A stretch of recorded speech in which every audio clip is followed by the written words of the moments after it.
know, try to meet your goals as they come across. And if you want to finish well, give it a good shot for this last race before we end the year and start thinking and turning our focus to season 11 for next year. That being said, while we're loading up the replay, anybody have any questions or any comments with how the off season has gone, but specifically Sunset Cruise, and if you've enjoyed it or not? Both wonderful feedback or criticisms as well. Either one, they're all welcome. Frankly, it's always fun to hear both sides. Come on, somebody's got to say something about how it's been.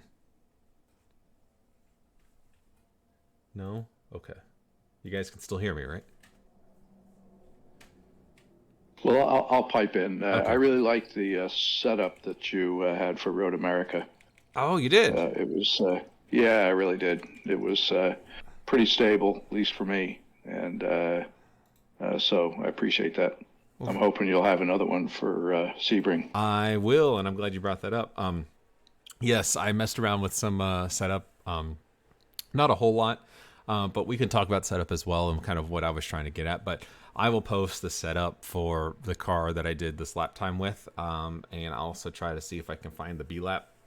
If anybody finds that useful, that's the Ghost. I don't necessarily know exactly how to load them into iRacing. But I know there is a way you can take the B-lap and stick it in there and go into a test session. And you can have a virtual My Car in this lap. Out there with you, and you can try to compare in real time if that's useful. But I'll post both just in case, but including the setup. So what I've done with the setup here is I've tried to make it something similar to what I feel is comfortable, something that I feel like I can lean on and push, which usually results in a pretty comfortable setup. It's not too edgy, it's not too twitchy or anything like that. So hopefully you find this one also beneficial. So. Okay. Yeah, I'll also second Road America's setup was great for me as well. Oh, awesome! That's makes me happy to hear that it's useful. So again, I'll host this one as well. All right, so let's get started with Sebring. We got quite a few turns, 17 in total here, so it's a decently sized lap. So just for those keeping score at home, it's a very cold track temp that I set this lap time. So if you see the lap time and you're just if it's way faster than maybe what you're experiencing, make sure you check your track temp because the higher the track temp can significantly impact your lap times. It's not always just that I'm necessarily faster, and I'm not one of the more faster guys out there. So at least for one lap pace. So I did a 1:59.4 for the track walk that we're going to do today, and so we'll get started with this. So. Coming out of the final turn at Sunset, we have a nice big long straightaway. So this is what I was talking about kind of in the intro with Sebring being kind of a tale of two different tracks. You've got the airfield side of the track, and then you've got the surrounding sides of the track, which are not on the airfield. The main straight is definitely on the airfield, and you've got all these seams and bumps from this old, piece of tarmac that has been out here in the sun, in the hot Florida sun for, gosh, what is it, 80 years now at this point? 70, 80 years. So it's got a lot of bumps and it's got a lot of character to it. So thankfully we're going in a straight line, so it doesn't really affect us too much, but it will affect us in the final corner. The other thing to keep in mind about the straightaway here, other than it being a straightaway, is look around you when you're driving down it. See if there's cars behind you, in front of you, and start thinking about what you want to do for turn one before you get there.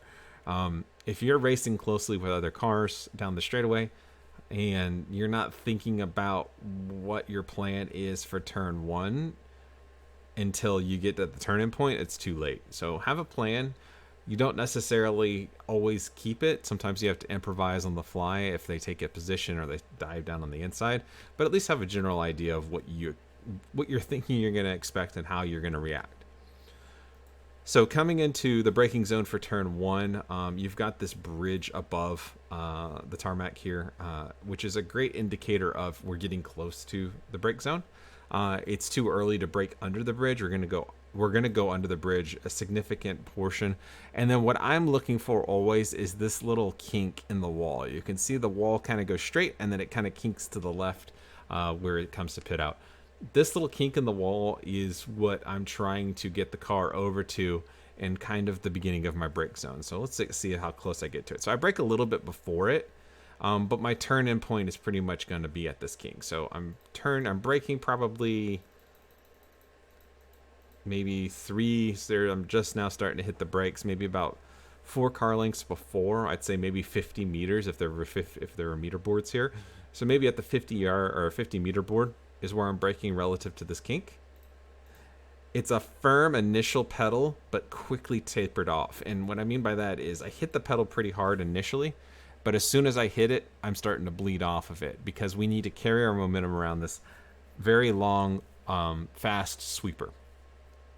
The goal for turn 1 is to get our braking done in a straight line, which is the majority to slow the car down, and then get off the brakes as quickly as we can, or as smoothly as we can, so the car can take a good set on the right side, and kind of just set into that maximum, into like a state where you're going to get the maximum amount of traction from your right side tires to go all the way around this big sweeper. If you stay on the brake too long and you put, one or two things is going to happen. You're going to either, 1, overslow the car, which is the best case scenario, or 2, you're going to, if you have too much brake, really lighten up the rear end of the car. And if you turn in too hard, or your initial input is too quick, with all the weight on the front of the car, you can risk getting the back end to oversteer and end up spinning in the entry into this corner. So if you ever have any problems with spinning on entry into this corner, it's probably because you have too much brake in the car and you're a little too quick with the wheel. So nice deliberate movement. As we turn the wheel, we're going to bleed off the brake. It's very much in tandem. So as the pedal lifts, that's when we start to add our turning in. Very smooth. And what we want to do is we want to kind of envision this being a wide entry, but not so wide that we're have to sacrifice and overslow the car. And what I mean by that is traditionally you would think, oh, super late apex on this corner in order to get around it. Well, if you do that and you drive straight over out to these cones and then brake and turn in, you're leaving a lot of speed on the table here. So we need to treat it almost like a carousel, but it's not quite. We're not riding the inside too long. There is definitely an apex point, but at the same time, we need to pick a point to turn in. And so that's why I use this little break in the wall here, or this little kink in the wall here as my turn in point, because it's a really good indicator of, hey, this is a good spot to turn in, or at least it's a spot that I can consistently hit over and over. So as you can see, I've bled off the brakes, I've turned in, and at this point, I'm not nowhere near the apex, but I have a good entry into the corner that I'm actually going to start slowly picking up throttle. And you can actually see this. I'm not at apex, and I'm at 80% throttle right now. At this point, I'm kind of just modulating the throttle based on where I know I want the car to be at apex. So I'm actually coming out a little bit, but that's the beauty of these big long corners is you can steer the car with the throttle. The more throttle you add, the wider the arc is going to be. So that means you're going to kind of understeer, and the front end is going to start to push out. So you're going to take a wider line. If you're going too wide or you're understeering too wide through the corner like this, if you get off the throttle a little bit, the front end will tuck in and you'll start taking a narrower line. So me manipulating this throttle is purely just to try to set the nose and try to get the ideal line that I want to take through this corner. So that's why you see me here add throttle, come out of the throttle because I needed to tuck in a little bit more from where I started. I'm making little micro adjustments. The apex point is this cone up here in the fence, which is hilarious. In real life, it's a black sign with a 0 on it, but the cone is treating the exact same purpose. This is apex. So we want the left side of our car as close to the wall without hitting it as possible underneath this cone. We want to drive under the cone effectively. I would say any chance that you're getting your left side tires inside the yellow line right at this cone, you're doing a good job through turn 1. If your tires are not inside the yellow line, you're leaving time on the table.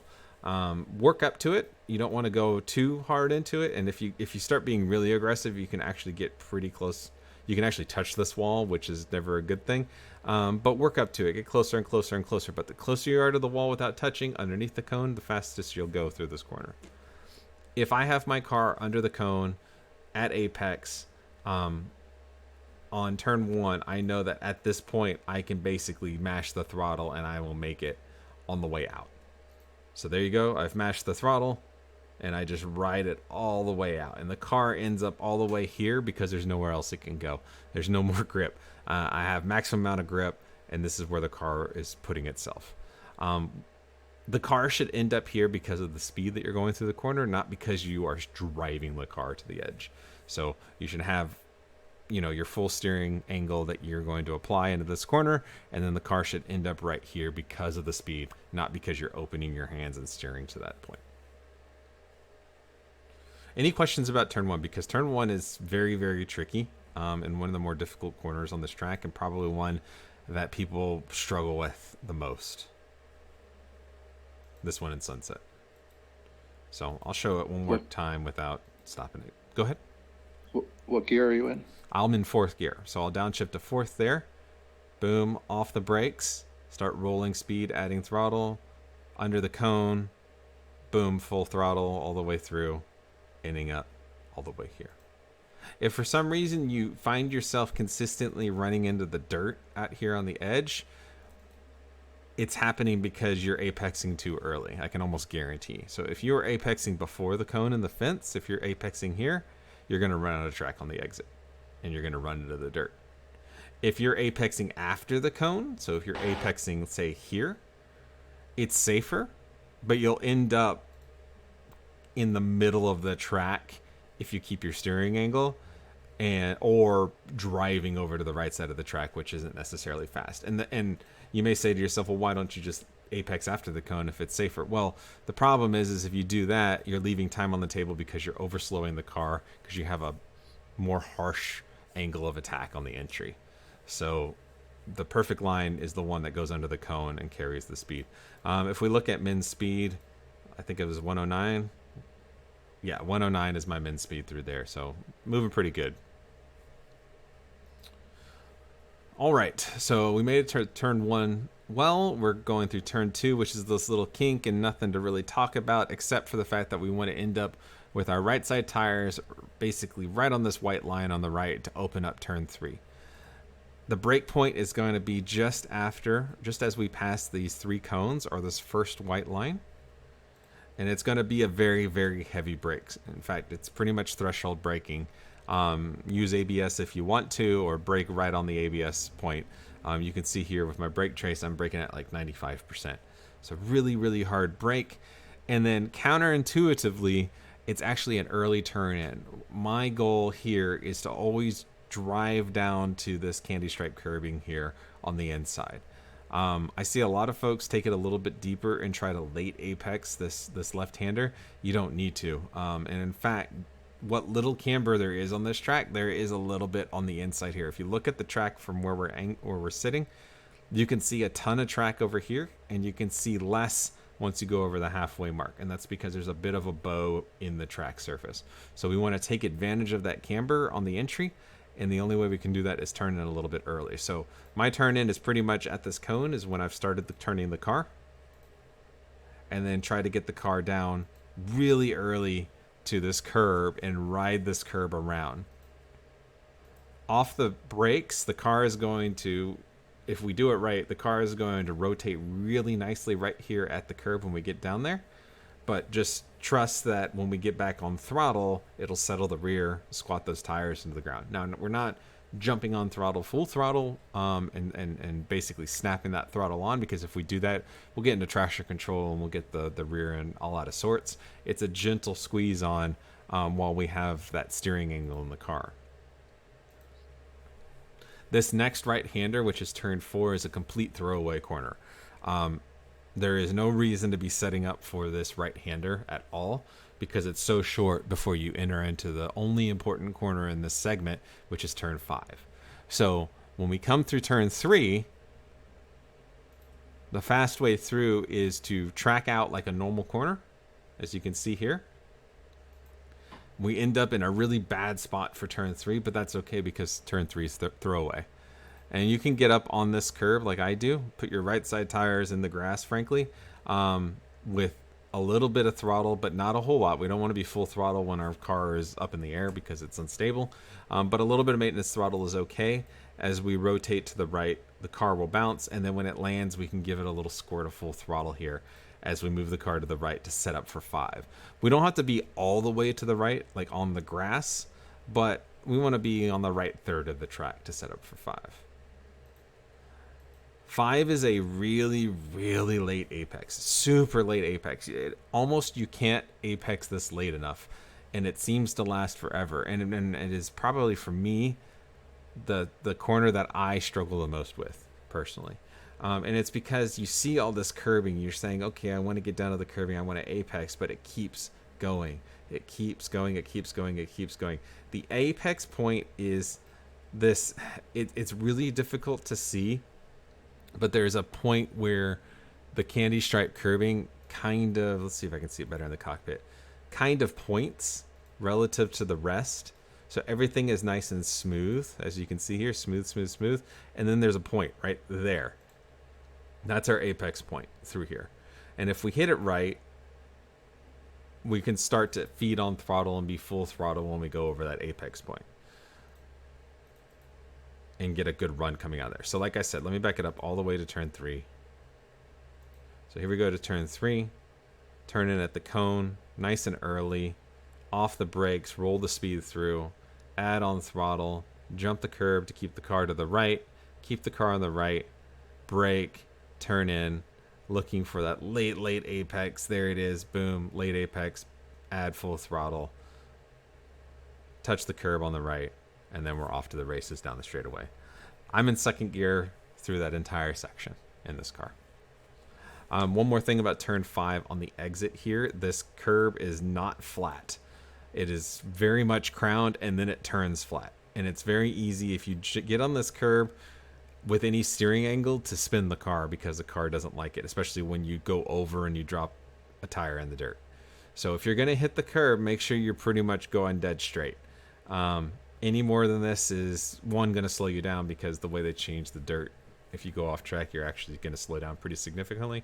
So do what you can to try to stay off the dirt as best as you can. Keep it tidy, but if you do get up on this curb, which you can, make sure your car is pointed in a straight line when you hit it. All right, any questions through that 3, 4, 5 complex? It's difficult. It's hard to get right, but once you do, it's sweet. All right, hearing 9, continuing on. All right, so now we've got the rundown to, it's called turn 7. So I guess this is turn 6, technically, this big wide right. Not really much to say about here, but other than the shortest distance is nice and tight around this corner. The car's not stressed. You can drive it anywhere, but if you want to go the shortest distance, keep it nice and tight. And we're coming down into turn 7, or also known as hotel, because there's a hotel over here on the left. This car has great brakes, and so with a really cold track and really grippy surface, I was able to brake at the 4-cone, the first line.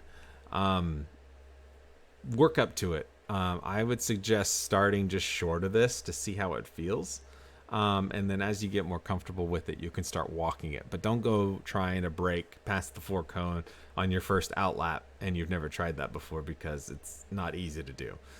So work up to it, but I was finding pretty much right at the 4-cone, hardest brake zone. I mean, I'm going to 100% brake pedal and letting ABS figure it out, frankly, because I'm in a dead straight line. I'm not turning. Keep the car straight to allow the tires to slow you down, and that's all they're doing.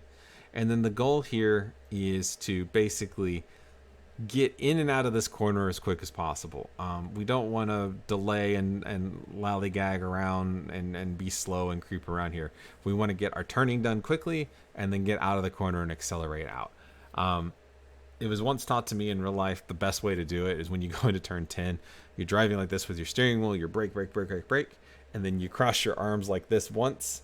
The car rotates, gets pointed in the right direction, and then you straighten your hands again and then go. So it's just like brake, boom, bam, go. that really kind of resonated with me. So we come in here, we turn in with a little bit of brake, a little pretty heavy trail brake to try to keep the weight on the nose to get good turn in. We rotate the wheel. You can see my wheel is exactly what I just showed you on the screen. Cross over, hands over each other, cross wrists so it's upside down, right at the apex, and then straighten it back out and get on the gas. First gear coming out of here, and this car seems to work pretty well. You can put your left two on the dirt and straighten it out so long as your right side wheels are right of the yellow line here. And first gear, you get a good shootout coming out of the hairpin. These are the S's leading up to turn 11, I believe it is. Fun turn, really fast. These S's are completely flat. They're really not too much to think about. Just make sure you're apexing and treating them like real corners all the way through here to shorten and minimize the distance traveled. And then we come to another really heavy braking zone, but there's a lot of finesse on the brake pedal for trailing it into the entry into turn 11. Our brake point is going to be just before the 3 cones. We don't want to brake at the 3 cones because we're going to overwhelm the front tires when we start to having to turn. But one thing I'll mention, if you look at this corner at apex, there's nothing. You barely can see this track. And so what that means is it's off camber. If we can't see the track, that means it's falling away from us. So there is absolutely no camber to speak of going into this next corner. It's flat at best, but most likely a little bit off camber. So what that means is the car is really going to want to understeer through here. So we need to be very deliberate with our turn in. So here we go, maximum brake pedal coming into the corner, turning in at about the last cone. And what I always do, I'm in second gear here. What I try to do is I try to basically trail brake really deep into this corner. I'm trying to keep as much weight on the front of the car and those front tires so I can have some grip to get the car to turn in. If you don't do that, you'll understeer out and you'll understeer wide, and it becomes a bit of a bear. The goal is a very late apex on this first right-hander here, so you can see how late I'm apexing. I am almost to the grass when I hit the apex point. If we back it up when we see the totality of this corner, I'm apexing over here. So we want to make sure we're apexing super late in this corner in second gear, and then when we get off the brake, we can start transitioning to gas once we know we're going to hit that apex point. On track out, we can track out a little bit past mid corner, so about 2/3 through, because these left two-handers in a GT3 car are really not too big a deal. You can take them flat, even from a shallow angle. The car has plenty of grip to give. So I'm in second gear, going up through third, first apex point here, and then the next apex point over here. Any questions? The hairpin and turn 11. Okay, perfect. All right, coming into tower, which I believe is turn 13. There's multiple lines into tower. Some people like to move the car over to the left and take a wide entry into and a straight entry into the brake zone. And that's perfectly valid and perfectly fine. You just have to, if you're going to take that line, you have to get the car and kind of pinch this last apex off a little bit to get the car over to the left to get it nice and straight for turn 13. I prefer to let the car run a little bit wide and actually apex this point right on the curb and create my brake zone, which is a straight line to the next start of the next curb or this single cone that's right here. So my brake zone is this straight line kind of off to the left rather than along the grass. And it's just shorter distance traveled, I find. So I'm braking here just after the apex of this little right-hander. Braking in a straight line, see how my car is pointed to the left. And then by the time I finish my brake and I start trailing it off, my left side tires are pretty much nibbling the curbing on the left here. And I'm doing my turn in for tower. Unlike turn 11, which this corner is very similar to, you'll notice you can see a lot of the track. And that means that there's actually camber that's helping us out. And the most amount of camber is the closest to this pretty aggressive curb here. So the goal for tower is to get the car down to the curbing and the apex without touching the curbing. If we don't get down to the curbing, we're leaving time on the table. If we touch this curbing, the car is going to bounce pretty erratically and become very unstable, which is going to delay our throttle coming out. So, nice wide entry, third gear, get as close to the apex as we possibly can. How did I do this time? Exactly where I want to be. You see how close I'm basically kissing the curb. I'm getting taking full advantage of all the camber that's right here at the apex point. And you can see that by when I'm picking up throttle. So I've turned in this point in third. I'm already starting to pick up throttle because I know this bowl is going to catch me through here. So boom, throttle, third gear, unwind the wheel on the way out. Car ends up here because it has nowhere else to go.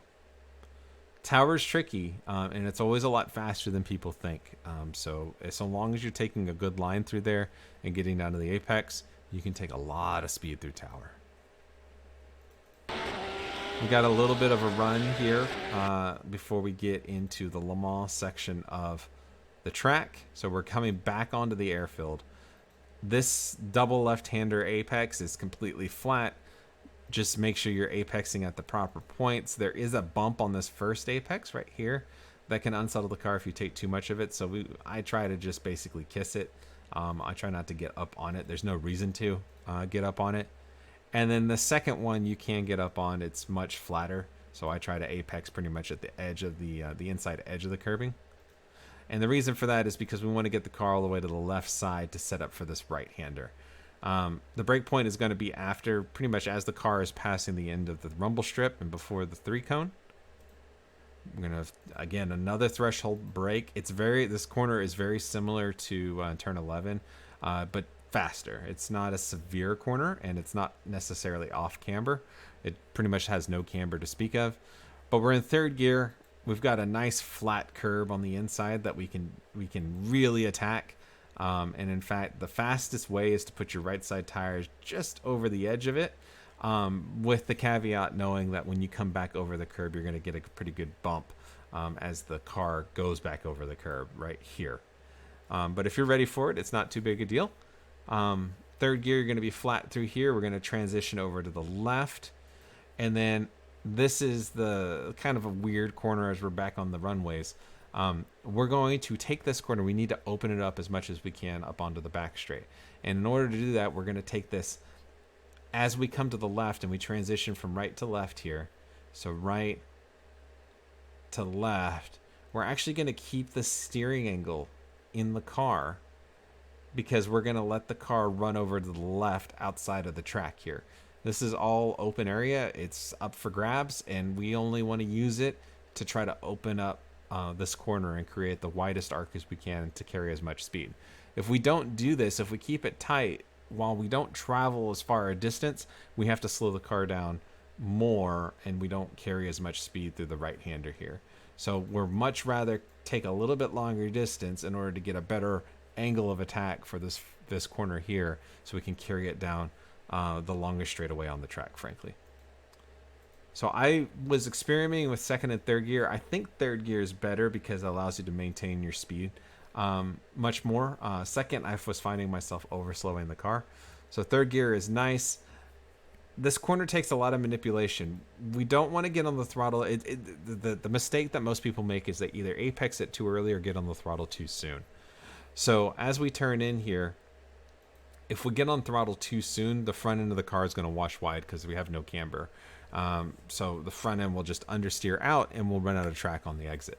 But at the same time, we need to get on throttle as soon as we can. So we need to keep the car nice and balanced. Get up all the way up on this curb. As long as we keep our left side tires left of this yellow line, we're able to attack this curb. And in fact, we can put our right side tires over the curb, much like the right-hander just before this, to try to open the corner up as much as possible. But just beware that as you come back over, you're going to get a bump. And if we do it right, I actually went a little bit wide. You try to not do this because this does slow you down a bit. Try to keep it nice and tidy and keep it on the curbing. But the later apex you take through there, the easier it is to try to keep it on the curbing. But if we get a good run through there, we take it all the way down the straightaway, all the way to turn 17, which is Sunset. So let me back it up through this complex again so you can see what's going on. So here we come in. We're going to brake after the rumble. Third gear, turn in, nice and wide. Really attack this curb. Transition from right to left. We're still full throttle. Keep that steering angle. The car will move over to the left. Brake, tuck it in, turn in, wait, get back on throttle, late apex through here, and track out on the run out rumble.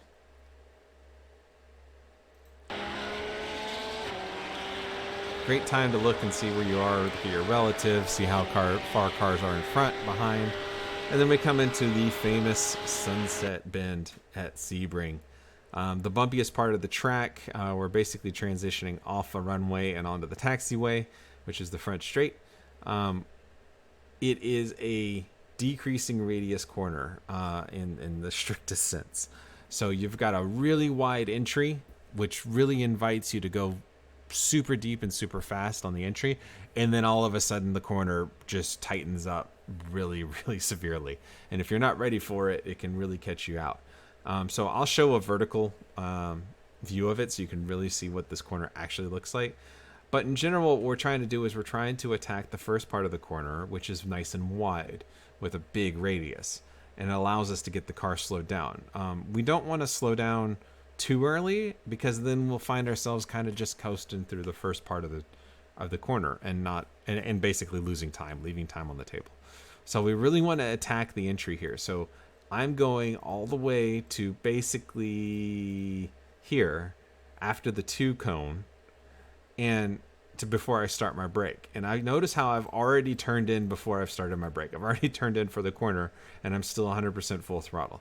And the reason is because I want a straight line for my brake, or as straight a line as I can, knowing that I will have a little bit of steering input, but I want as straight a line as possible to be the most efficient with the brake pedal as I can.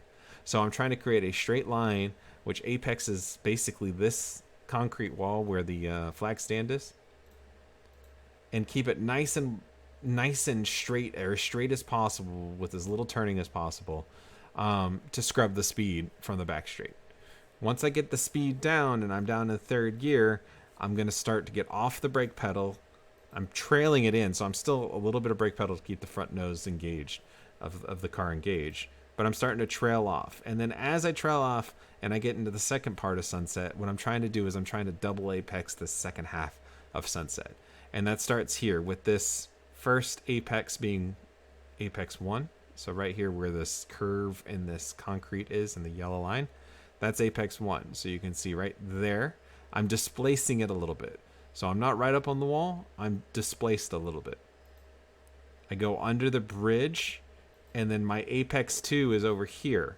So I want the car to rotate under the bridge and point at apex 2 and drive through apex 2. Now it's going to be displaced, but you can see the next part of the corner, the closest I was to the corner was at this apex here, and that's my thinking in my head. And I'm back at full throttle in 3rd gear all the way through here. This is just one of many lines that you can take through Sunset. I've seen people take it super deep and only have one apex, which is that final apex. I've seen people take it really shallow with the idea of, I want to make this corner as short as possible, and basically drive their car over here. So their car would be over here where mine is out here, and basically attack this first and apex right at the concrete wall. And then the next apex point would be at the grass for the second apex point. So it would be right here. They would drive their car over here. And that is a nice tight line. It's not, the speed of your car is not very fast, but you're protecting the inside and you're traveling the least amount of distance possible. So you actually make it up. All of them are viable strategies. What I will say about this corner, though, is that right here, if you're right up here up against this wall, there's a nasty bump that will jump your car up and basically move it out to the side. So that's why we're trying to displace our car a little bit from this wall to try to avoid the bump right here. You can see the car is still compressed a little bit, but not nearly as bad as if you're right next to the wall. So if I bring the camera, let's do pit lane 1. Okay, let's do that. Let me change this camera and I'll show you exactly what I mean by this track. or this corner. Ooh, flying into the air.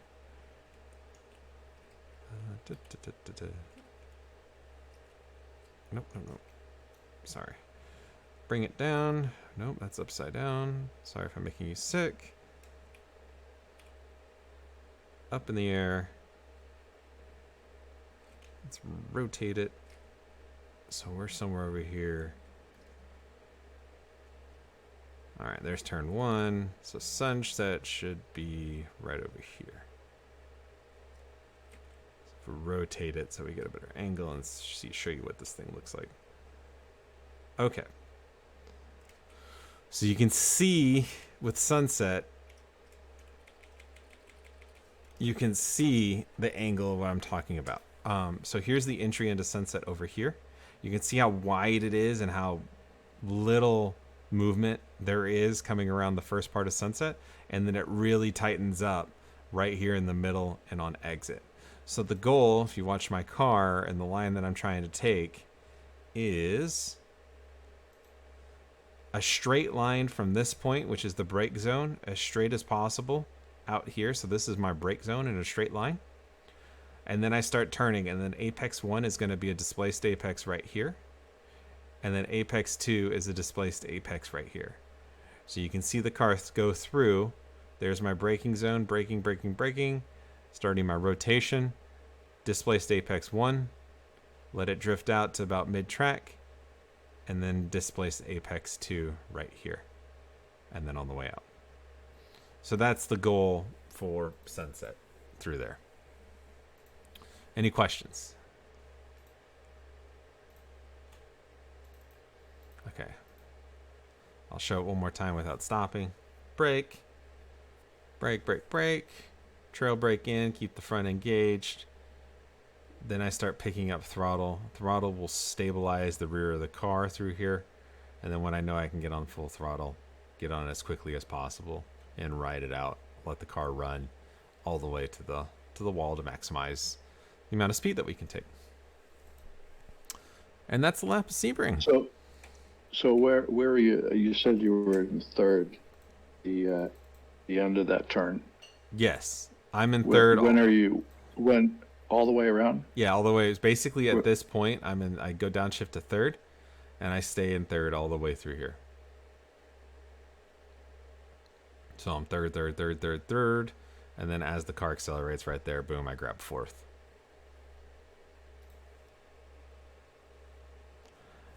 So when you're in the brake zone, though, you're in fourth probably. Yeah, so I'm actually probably in sixth right here. So sixth, right. Brake, fifth, fourth, third, and then right in third all the way through.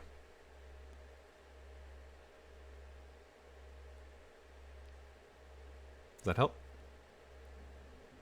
Yeah. Okay. Yeah, that's what I was looking for. Cool.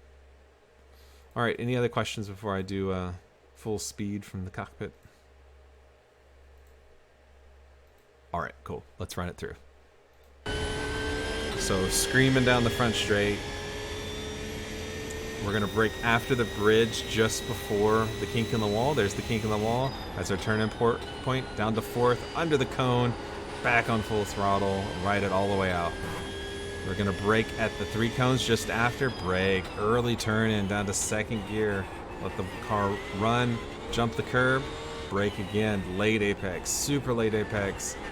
Get on throttle, kiss the curb, not too much. Run up through the gears, get ready for turn 7 and hotel.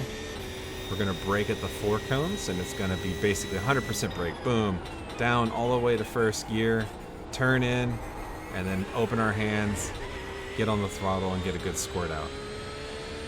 Run up through the gears, through the S's, apexing appropriately. We're going to brake just after the 4 cones and before the 3. Brake, trail brake, late apex, off the brakes, back on the throttle. Double apex onto the left, but it's full throttle, no problem. Straight line between the curb and the next curb, there, down to third. Off the brakes, back on throttle, let the camber help us through there. Let the car run up. We're gonna have a double apex to the left, no sweat. Stay off the first curb, kill the second curb. Brake just after the curbing. turn in, off the brakes, back on throttle, full throttle, keep the steering angle, brake, throw the car in, touch the curb, try to stay off the dirt, and get a good run down the back straight. We're gonna brake at or just after the 2 cone if we can. And if you can't get to the 2 cone, that's okay. I'd rather you brake earlier than late. So brake at the 2 cone, straight line, down to 3rd gear. Roll it through, feed throttle, back to full throttle when the car will take it all the way through. And that is a lap of Sebring. All right, cool. Any questions? Comments, concerns?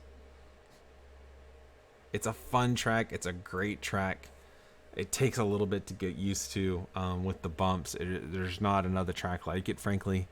But that's what makes it so much fun. Is it's just so unique.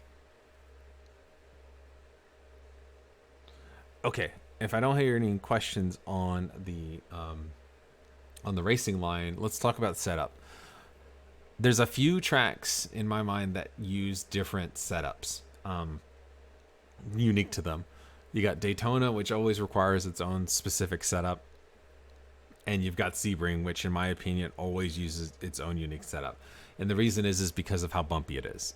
I like Sebring. I like my car to be more soft when it's sprung, because I want the suspension to eat the bumps. I don't want the whole chassis of the car to feel the shocks from the impacts from bumps just driving down the road.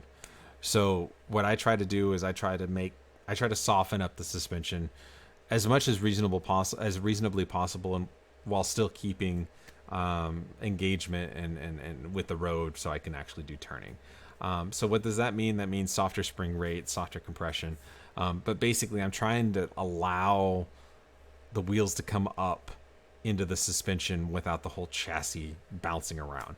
If you think about it this way, if the car is too stiffly sprung, every time you hit a bump, the reaction of the car is going to be lifting into the air, and the wheels are going to run the risk of coming out of contact with the racing surface. And if that happens, well, you're losing one of your 4 contact patches if a wheel's coming off the ground. But a softer car will allow the wheel to absorb that bump with the chassis to maintain a more neutral or a more steady plane. So that's kind of the general idea. So what I tend to do, like I said, is soften. If I can soften springs, which you can in this car, I tend to soften the springs up. I tend to soften up the compression as well in the dampers to allow those wheels to move with the pavement and the bumps and the not smooth surface to make sure that the car is staying as flat and as engaged as possible throughout the entire course. All right. Well, if you guys don't have any other questions, I mean, that's pretty much all I had for you guys. I know it's a little bit early still. I try to get these things out a week, at least over a week in advance, so you can have time to practice and chew on what we talked about. So your practice is informed and positive. But yeah, other than that, that's what I got. I think I'm pretty sure there's going to be an EDE, or maybe, I don't know if somebody can weigh in on that. But if there is, definitely suggest you go jump in, give it a shot. Again, Sebring's one of the best tracks in iRacing, in my opinion, and in the world. And this is a great car to drive. I'll post the setup that I used for the track walk in Discord in the channel above. So feel free to grab it and do with it what you want. If you have any questions on it, or if you're having problems with it, and I can offer some suggestions to kind of settle it down if you're having issues. But I think it's pretty compliant and pretty... I was pretty rough with it, and I wasn't having the car step out and do anything that I didn't want it to do. So I think you'll be happy with it. Chris, coming out of Tower, yes. How early can you get on the gas? Tower. I'm slow coming out. Yeah. That's... So Tower is coming up. You can get on the gas so early in Tower, so much earlier than you think. So you can see right here, I'm still have on the brakes. I'm trail braking in, but I'm actually off the brakes at this point. There's the apex. I'm picking up throttle right here. and I'm going to be at full throttle. Oh, I pressed the stupid button. I'm going to be at throttle, basically right at apex. So starting to pick up throttle here, and boom, there's apex. I'm at 80-90% throttle, and then I'm full throttle just coming out of it. You got to work up to tower, because ideally you want to be driving and accelerating through the corner, carrying your speed. So if you're looking to compare yourself, my min speed is 68 miles an hour right here. And I was 69 nice miles an hour right at apex. But I'm on my way out. I'm accelerating out. I'm not braking all the way down to apex and slowing down. So hope that helps. Chris, you didn't talk about good passing zones. Ah, thank you, sir. Yes, good passing zones at Sebring. Good passing zone number 1. Turn 1 is a fabulous passing zone if you can get a run in alongside somebody. Obviously, if you're coming into turn 1 along with somebody, the best place to pass is on the inside, because if people start to have a problem, where do they go? They go outside into the dirt on the exit. So you want to be on the inside, so you dictate your line and you don't have your line dictated to somebody else. That being said, if you do get stuck on the outside, you can send it and keep alongside the outside all the way through turn 1, just displacing everything by a car length. You definitely can do that, but the risk is that if the car inside either apexes too early, loses control, guess where they're going? They're going into you on the outside. So just be aware, if you're stuck on the outside with somebody that is either known for not being able to keep it under control or has maybe a questionable line, you may be a collateral damage. So if you do end up on the outside or somebody's on your inside, it is very easy to just lift a little bit earlier and let them get by you, and then you can just tuck in and take your normal line. Usually what will happen, especially for people that are a little less experienced, if they're on the inside, they have not practiced it, and so what ends up happening is they end up apexing early and running wide on exit. If you just let them go and let them take their early apex line and you just tuck in behind them, you can over under them on the way out pretty easily. So keep that in mind. Lots of opportunities to race through turn 1. Turn 2 is also an opportunity if turn 1 for your opponent didn't go very well. But if you're going to go and attack somebody here, you want to be on the inside. Because if you're on the outside, trying to take this corner wide is very difficult because the camber falls off. The car on the inside definitely has the advantage. I'm not saying you can't go too wide through here, but the inside car has the advantage, because if you go too wide through here and you go through too wide through turn 4 as well, guess what? The car that was on the inside for turn 3 is on the inside for the most important corner, which is 5, and they're going to come out on top going down the straightaway. So if you're going to pass into turn 3, try to do it on the inside. Next corner is obviously the hairpin. Is an okay corner to try to pass in. Speeds are really, really fast. You're going to want to try to pass on the inside here. You don't want to be the car on the outside. What happens, and when passing tends to happen into here, is because everybody's trying to outbrake each other. And if you're trying to outbrake each other, that means you're trying to go as deep as possible. And sometimes you go too deep. And if you're the outside car and the car on the inside goes too deep, guess what's going to happen? They're going to run through the corner. They're going to run right into you as you're going around the corner. So being on the outside is risky here, unless you know the guy that's trying to pass you and know that they can hold their line and they're good for it. It's difficult to go too wide through here. So try to be the inside car. If somebody does dive it down the inside, you can always just hold your brake a little longer, see what they do. If they run wide and run deep, they'll go through the corner and then you just undercut them. If they are able to keep it, you just tuck in behind them and then you get a run on them coming out. So while it is a good passing zone in the sense that you can make a pass on a car, usually you do sacrifice some time here to the field because of how slow you have to take this corner if you're not on the proper line. Turn 11 here is another good passing zone for the inside car. You can take it too wide again. If you are able on the outside to take it too wide, you will be at the advantage for the next two double left-handers. But keep in mind, the car on the outside always is at a disadvantage here because of the camber. It just falls off the edge of a cliff here. Driving around the outside is just very difficult. So if you're on the inside, great. You're probably going to get the pass done pretty well. If you're on the outside, I wouldn't fight it. I would kind of just try to tuck in behind the car that got me and put me out here. Tower. I don't like passing in tower. It's very, very risky. The reason being, it's a very fast corner.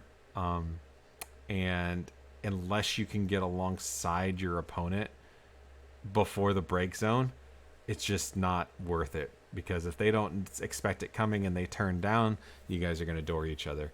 The brake zone, and what makes it so difficult is the brake zone is pretty much one lane. You can't really, it's really difficult to get alongside someone in this brake zone because it's so narrow. And so the only way you could try to outbrake them is when they go out wide here, you shove it down the inside and try to outbrake them and basically park it on the corner. It's just not advisable. I would really hold off passing into tower.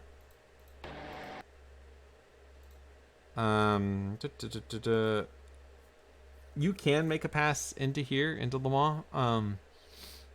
It's just can be kind of difficult if you haven't practiced an offline move into this corner. It's not my first choice. And also, if you try to take these corners too wide, you're going to be so slow compared to the rest of the field that you're going to lose time on everybody else, even if you do effectuate a pass. Whatever you do, unless it's for the lead on the final lap, I wouldn't make a pass going into the final turn into I think it's called Cunningham, because you're going to be so slow all the way down the straightaway, down the longest straight. And then finally, a really good place to pass, and probably the corner that sees the most action, is coming into Sunset. There are, again, the reason it makes it why it's so good to pass here is because there's so many lines through here.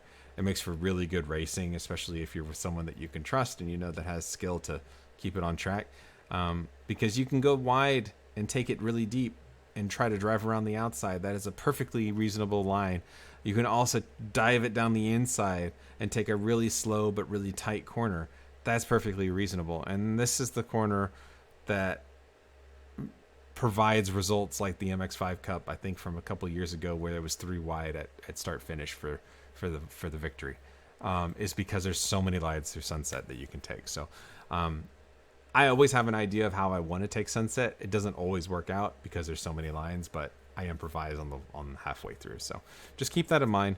But those are my passing zones for Sebring. So to summarize, turn 1 is a good passing zone. Turn 3 is an okay passing zone. Turn 7 is okay. Turn 11 is okay. And then Sunset. Those are pretty much my favorite passing zones here.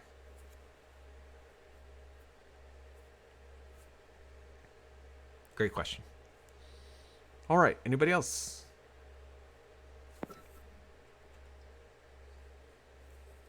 Chris, I can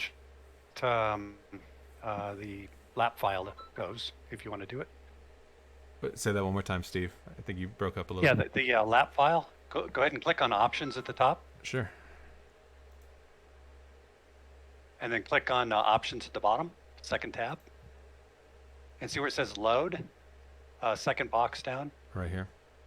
Yeah, so there's a directory called lap files and Sebring, whatever. You just drop your file in there, and that's where you'll find your file. So you just load that file. In that particular case, B lap is your best lap, O lap is your optimum lap. There you go. Thank you, Steve. I didn't know that. So sure. There you so when you download the file, just put it in that directory, and it's one of the directories right underneath iRacing itself. Okay. And that'll get you there. I think I know. So if we exit this and we go into the folder, if we go to documents, iRacing, lap files, we go to Sebring. And then find it. GP. Spielberg GP. Oh, that's fun.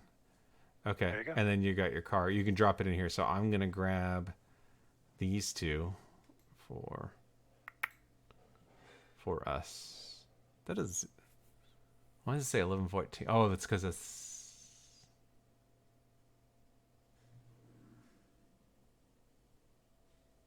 Or sort by date. Yeah, let's try that. Date modified. Leger. Huh. It's not there. These are the closest ones.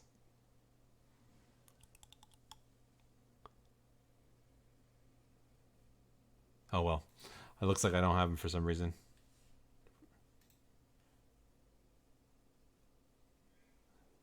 No, Sebring. Here we go. Sorry. Actually, Sebring.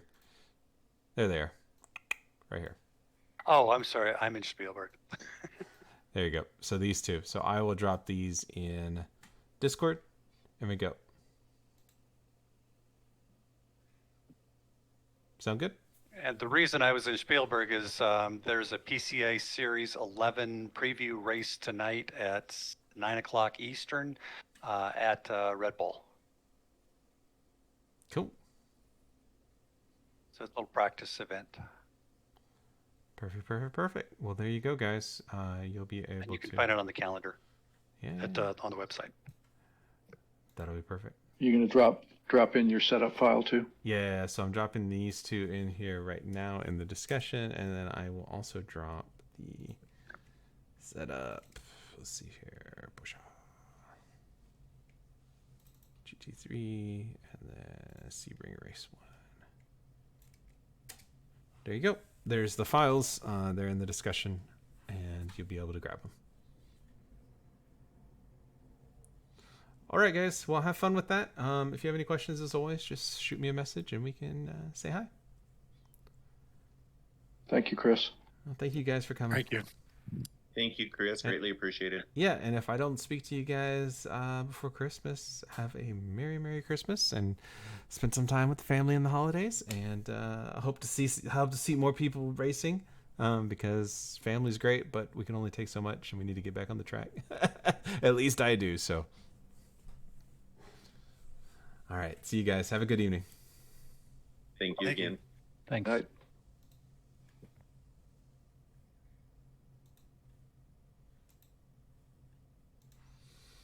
All right, and I will stop the recording here. Thanks for watching, guys. And I will post this on Discord for reviewing.